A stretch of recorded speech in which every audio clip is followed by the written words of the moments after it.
Bien, gracias a Dios. Tenemos que hacer algunas cosas de la universidad.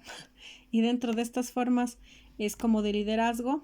Y bueno, básicamente es responder una encuesta que dice la unidad educativa en que laboras, por favor, nos podría responder. Claro, doctora. ¿En cuál es la unidad educativa Almirante Nelson? Almirante Nelson. ¿Qué tiempo laboras ahí? 5 años. Como rector, antes de eso fue 4 años como vicerrector. Listo. Bueno, entonces serían 4 y 5, ¿no? 9 años. ¿Cómo describes tu visión para la institución educativa? ¿Cómo ha trabajado para inspirar al equipo a hacer esta visión educativa?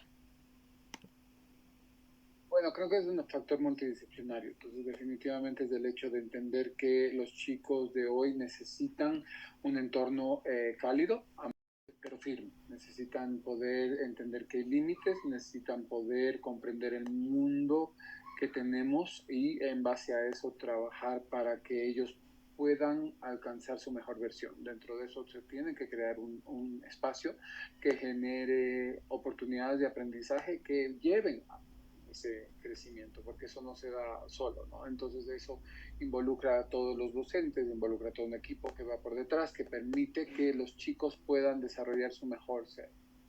¿Y los profesores cómo conocen de esta visión? A través de diferentes cosas, se han hecho diferentes certificaciones, diferentes talleres, pero más que nada es el hecho de poder tener esa definición de clima de aula, ¿no? Entonces tenemos un clima de aula que favorece el entorno de tal manera en que no es una aula silenciosa o tradicionalmente disciplinada, sino es una aula en movimiento, una aula que acoge, y eso va desde arriba hacia abajo, ¿no? Entonces las oficinas de cada directivo están abiertas, las oficinas de cada persona está abierta, entonces se genera un clima institucional en ese sentido. Entonces es importante poder promover eso en todas las instancias. Ok. ¿Cómo se ha fomentado la creatividad y la innovación dentro de un entorno educativo para enfrentar los desafíos actuales?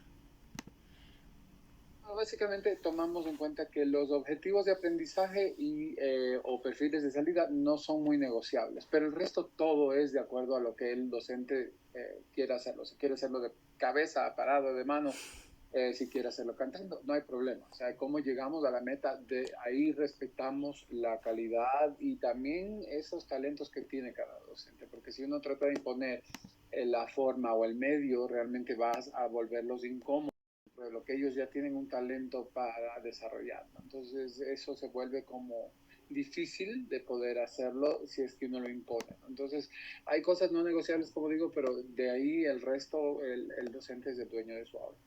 Ok. ¿Cómo se ha motivado de manera inspiradora al equipo cultivando un ambiente positivo para un aprendizaje y una enseñanza? Yo creo que primero es el hecho de justamente tener una apertura desde lo físico, la oficina abierta, desde entender que también el aula es un espacio donde a veces nos equivocamos, reflexionar sobre esa equivocación y poder ver alternativas que podamos manejar, ¿no? No toda hora, a veces damos la última hora y es maravillosa y nos sorprende, o a veces tenemos la primera y es terrible porque todo el mundo está con sueño. Entonces, justamente el poder dar la apertura en el sentido de respetar la dinámica, las características de la persona que es un poco más seria o la persona que es un poco más jocosa, defender ese espacio para que puedan llegar a los objetivos de aprendizaje, porque al final podemos enseñar todo lo que sea, pero al final lo que queremos es que aprendan. Entonces, si no hay eso desde arriba, es decir, dando el ejemplo, poder entrar a un aula y poder decir esto, ¿saben qué? Modifiquemos eso, ¿qué te parece si lo intentamos de esta otra manera? ¿O qué te parece si tal cosa? Y podemos abrir ese espacio para discutir, para pensar y para incorporar ideas que no necesariamente son nuestras. Nosotros no necesariamente somos los más jóvenes dentro del colegio. Entonces hay gente que tiene ideas con las que está viniendo, gente que nació con un celular en la mano, gente que nació con otro tipo de aptitudes y habilidades y otro entorno. Entonces hay que ver cómo se incorpora eso porque están más cercanos a la edad de nuestros chicos. Ok. ¿Cómo se aborda, también para otra pregunta, cómo se individualiza el liderazgo y el reconocimiento, cómo se apoya las fortalezas individuales del equipo? Sí, yo creo que hay que reconocer los talentos, lo que te decía, ¿no? Entonces yo creo que hay que reconocer el talento por el talento y no vincularlo a la persona. Creo que es peligroso cuando uno dice es que tú eres perfecta o siempre cumples con la planificación o siempre haces esto, porque es peligroso porque el momento en que la persona se equivoca va a sentir que defrauda todo un sistema, ¿no? Y la persona tiene que tener un sistema donde se sienta cómodo para equivocarse. Entonces, porque no hay perfección, no existe. Entonces, el crear un sistema donde nos enfocamos en la planificación, la esta, la aquello, y tu rapport con los chicos y celebrar esa individualidad, perfecto, no hay problema, pero no hacerlo sobre la persona, porque la persona es compleja.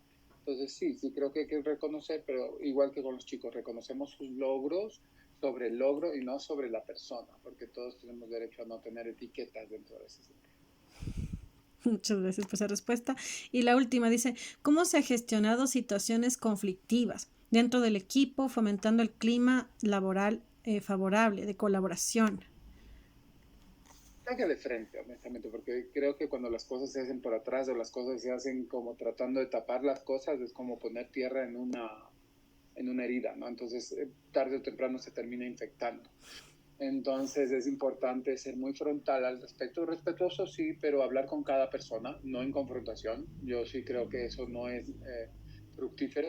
Entender la perspectiva de cada persona para luego entrar a un proceso de mediación donde ya podemos traer a las dos personas que están dispuestas a mediar y poder colaborar sobre cómo vamos a construir un puente, porque podemos tener desacuerdos y podemos no ser amigos inclusive, pero no respetarnos es algo que no es negociable. Negociable. Entonces, sí, eso no es negociable, como te decía en algunas cosas. Pero definitivamente con los conflictos suceden. Somos organizaciones educativas altamente humanas. El 90% de nuestra gestión es humana, entonces tenemos que aprender a solventar conflictos todos los días.